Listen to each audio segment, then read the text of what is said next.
Ni yanzu bari in tashi in tafi zan tafi makaranta. Abba sai na dawo.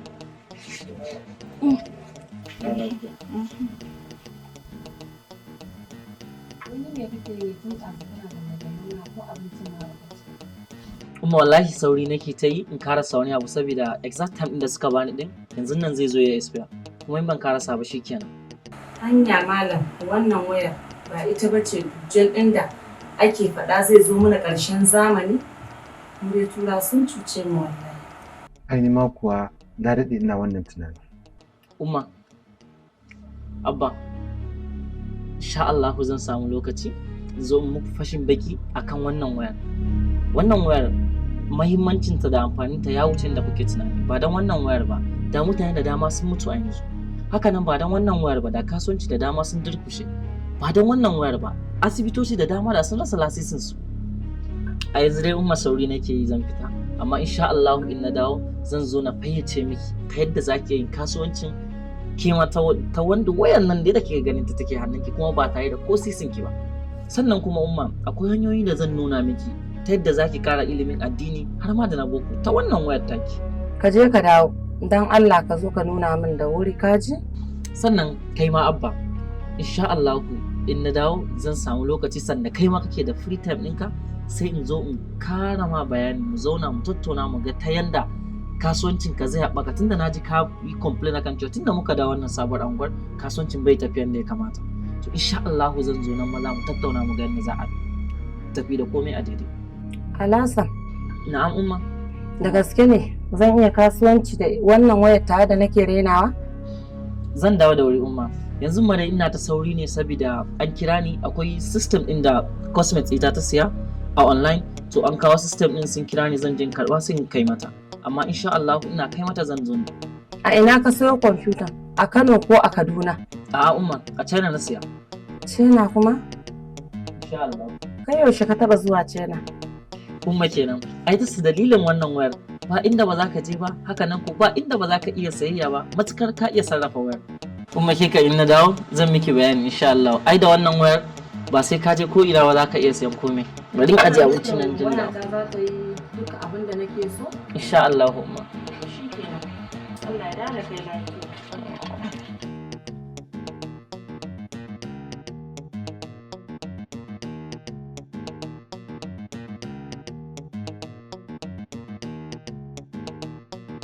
Assalamu alaikum. Wa alaikum assalam Hajiya Rufaida. Na'am Malam Hassan. Na'am. Ka san na manta cewa yau ne date inda ka gaya min mutanen nan za su kawo? Oh haba. Ai kuma I think sun kira ma 2 days back for reminder. Allah sarki. Sanin da hidima. Kin ga kar ki fara wasan da ba ki karasawa ba. Kai fa babbar matsalar ka ita ce na ma godiya. To ai ba godiya tsakanina ni da ke Faida. To shikenan. Ga sakonki. Sai ki samu ki sashi a caji yayi caji sannan kar ki manta ki duba features din. Ko dan mu tabbatar da cewa abin da muka siya daidai ne haka ne. Okay? To amma in tambaye ka. Ina jinki. Yanzu idan aka yi rashin sa'a, system din ne yake kawowa. Shikenan mun yi asara kenan? Rufaida kenan.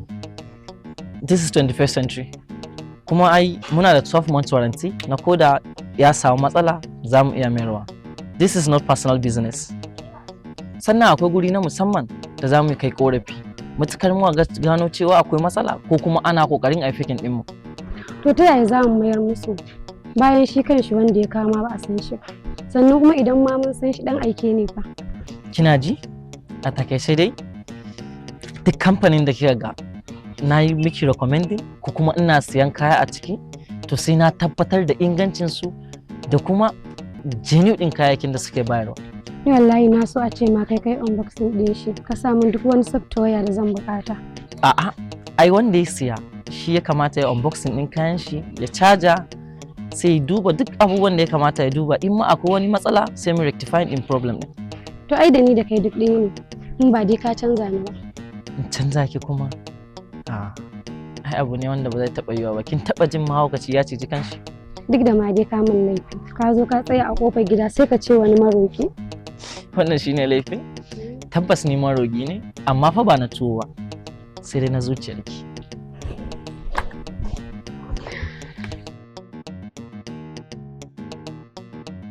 Yawa, to sai na dawo. Assalamu alaikum. Alaikum salam. Abba ina wuni? Yawa, to gaya min yanda za in haɓaka kasuwanci na da waya. Saɓanin kira da kuma amsawa. To, masha Allah. Ai ni a yanzu ma Abba alhamdulillah tunda har ka fahimci cewa waya tana da amfani beyond kira ko kuma a kira ka ko kuma chat. Ina jin ka sai ka gamsar da ni. Abba kar fa ka manta muna 21st century. Zamani ne da ya zo da science and technology wanda rayuwa ta wa dan adam sauki. To, okay.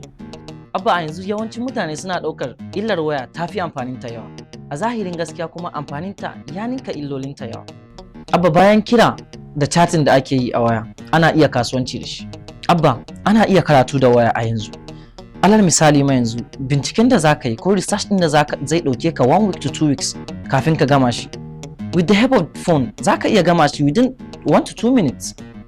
Hakanan kuma a ɓangaren rashin lafiya ana iya amfani da waya a kira motar asibiti a lokacin da bukatar haka ta taso, saɓanin lokacin da babu waya.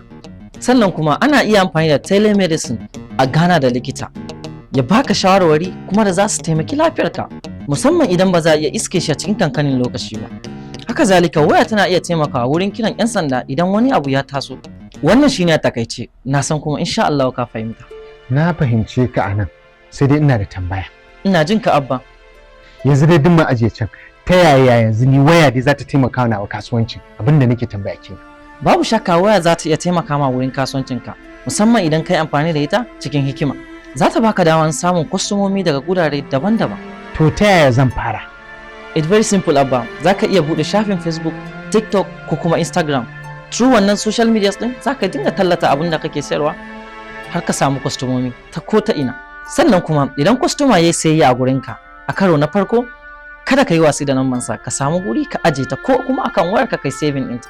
Ka ga idan ka kawo sabbin kaya sai ka koma ka tura wannan kwastomomin naka da ka aje namban su ko kuma ka bude group a WhatsApp sai ka tura musu idan ya daidai da abin da suke so ko ra'ayinsu kaga za su kara siya ba ma tare da sun sake dawo a shago ba.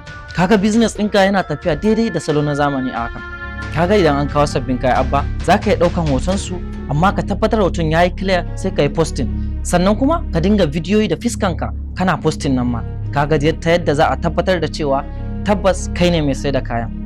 Ta hanyar posting din fiskarka da kuma kayanka ta nan ne za su tabbatar da cewa kai din ne dai mai sai da kayan ba wai yan damfara ba. Gaskiya na yadda fasahar zamani yanzu ita take tashi a duniya. Tabbas Abba wannan gaskiya ne. Fasahar zamani ita ce abin da kasashe da dama suka rige shi yasa kaga suka fi mu ci gaba. Na yarda da kai sosai ta wannan gurin. To alhamdulillah na ji daɗi tunda ka gaya min abin da zai sa kasuwanci na inganta da waya sai na dawo. To Abba sai ka dawo. To masha Allah.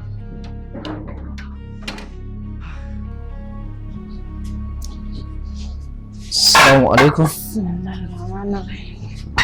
Amu alaikum salam. Ka da? Wallahi umma na dawo. Yau batun azuna mai ina zanne ina jiran ka. Abinda kace zaka wayar min da kai shine nake jiran ka. To, ki gani. Bismillah Allah. To, da farko dai umma zan fara fahimtar da ke amfanin waya sabanin yanda ke kika sani na kira, game ko kuma chatting. Ina jin ka kai min bayani. Ana iya amfani da waya gurin bunkasa kasuwanci. Haka sannan waya tana taimakawa gurin harkar lafiya. Har ma wurin kiran 'yan sanda idan wani abu ya taso na rashin tsaro. Sannan kuma waya tana taimakawa wurin neman ilimi har ma abinci. Na fahimta. Ta yaya zan yi amfani da waya saboda in fara wani kasuwanci? Akwai kasuwanci da dama da za ki iya farawa da wayar hannunki ba tare da jarin ko sisi ba. Shi ya yake tun? Da farko dai akwai affiliate marketing wato talla da kuma samun ladan tallatawa. Kin ga commission kenan a turanci. Kasuwancin haɗaka. A misali za ki tallata kasuwancin wasu da suke sharing a online ta hanyar sharing link ɗinsu kamar AliExpress, Jumia, kai har ma namu na nan Facebook. Kawai abin da zaki shine ki sharing din link din mutum. Idan aka siya sai ki samu ribar kike kuma. Me nake bukata idan ina so in fara wannan business din? Ba fa wani abu kike bukata ba. Daga wayar hannunki, data, sai kuma social media accounts irin su Facebook ko kuma WhatsApp. Ta yaya tsarin biyan nasu yake? Tsari ne mai kyau kuma cikin sauki. Idan misali kayan da ake tallatawa naira 5,000 ne idan kika sharing din link din, duk wanda ya siya ta link ɗinki, ke kuma kina da riba ki ta naira 500. Sai kuma kasuwancin dropshipping, shi kuma yadda yake za ki ɗauki kayan wasu ne da suka yi posting sai ki sharing ko kuma ki posting. Idan aka yi dace kika samu mai so zai siya sai ki tura su gurin asalin mai kayan, in ya siya sai su cire miki naki riban ke kuma. A misali idan kayan 1000 ne sai ki mai da shi 1500, idan kuma 2000 ne ki kara 500 ya zama 25. Wannan shine kaɗan daga ciki. Tabbas yanzu na fahimta kuma na gamsu da mahimmancin da waya take da shi a cikin rayuwarmu. Amma a baya na mata gurguwar fahimta. A baya na fi ganin illarta akan alkhairinta, a gafarce ni. Ni dai yanzu ina son in fara kasuwancin haɗaka. Yanzu ya kake son a yi? Kada ki jikin damu umma. Insha Allah zan ɗaura ki akan layin haka.